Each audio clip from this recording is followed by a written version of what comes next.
This is Nick with Build Brothers Roofing, starting my digital inspection at 14930 Conchos Drive out here in Poway. Whenever we start our inspections, we always like to start underneath the eaves of the house. So your eaves are always going to consist of your fascia board. You then have all of your rafter tails, and then you have your shiplap. And the reason why we like to start underneath the eaves is that it gives us a good idea about what kind of wood damage we can expect on this property. Wood repair is always an unknown variable when it comes to roofing. So it's a good idea just to get a good idea of what you're going to be working with when the project starts. And we can see how all this wood is rotted out right here along this fascia board. All that water comes down, that counter flashing.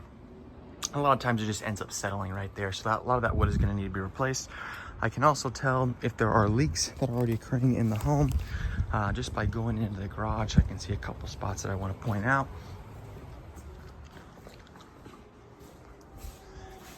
And hopefully the video picks this up. But we can see how we have some watermarks going on right here. And then also over here in this section, all those watermarks where water's been coming in for quite some time. So those are things that we just want to pick up on when we do the preliminary inspection of the roof. I'm gonna work my way up to the top right now.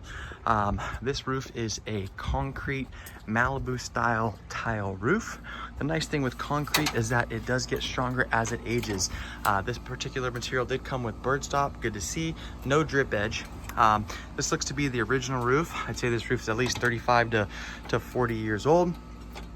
Typically, the underlayment on these roofs is gonna last around 25 to 30 years. So this roof has definitely got its money's worth. We can see how dirty this product is. That is not an indication as far as whether or not the roof is good or bad. Moss will typically grow on the south-facing sides of the roof, the east-facing sides of the roof. I'm sorry, the north-facing sides of the roof, just because they don't get as much sun as the other sides do. So that's really normal. But this is the area where that leak was coming from. What's more than likely happening, you can see we've had some repairs done over here in this section. Some mortar caps are refilled. More than likely, water's coming down this section and getting caught over here, and then trickling down on this portion, getting underneath the tile pan. You can also see that the other area where there was a leak, more mortar repairs have been done. This is a super common area of the roof where leaks will occur. That water will just end up sitting, getting underneath that portion of the roof and trickling underneath the tile pan and getting into the property itself. So that's where all those stains came from. I want to go ahead and just show the homeowner what the condition of the underlayment is. So the underlayment is the most important part of the roof. Again, the tile is in good shape. That is what's protecting the underlayment. The underlayment is what's protecting the home. And so typically underlayment, fresh underlayment is going to be very thick.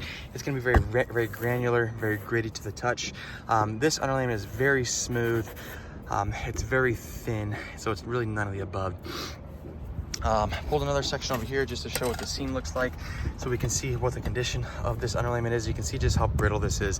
This stuff literally just crumbles in my fingertip. So when I see something like this is a telltale sign that the roof has gone past its life expectancy and is in need of some replacement. You can see all the repairs that have been done along these penetrations.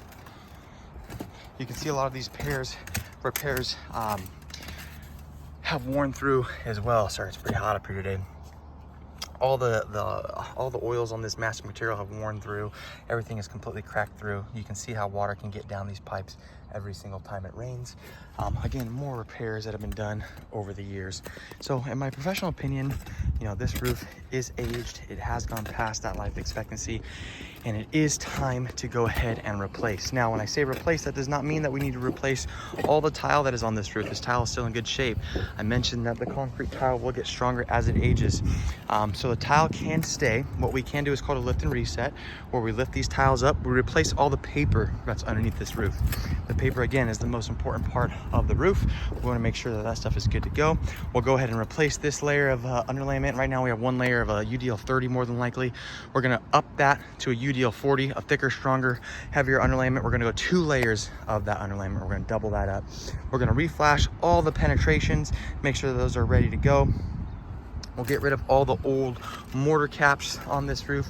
We will redo all those as well. What I also want to do is add exhaust ventilation to this roof. There is no exhaust ventilation on the roof at the moment. We want to increase the flow underneath this product. So I want to add at least 5 new exhaust vents to this roof, just to ensure that that hot air is escaping from the attic. But again, in my professional opinion, yes, this roof is in need of replacement. All the penetrations need to be redone. We don't need to replace the tile that's on the roof, but the underlayment does need to be replaced, especially if the new homeowner has ever thought or is thinking about putting solar panels on the roof. That is it for my inspection.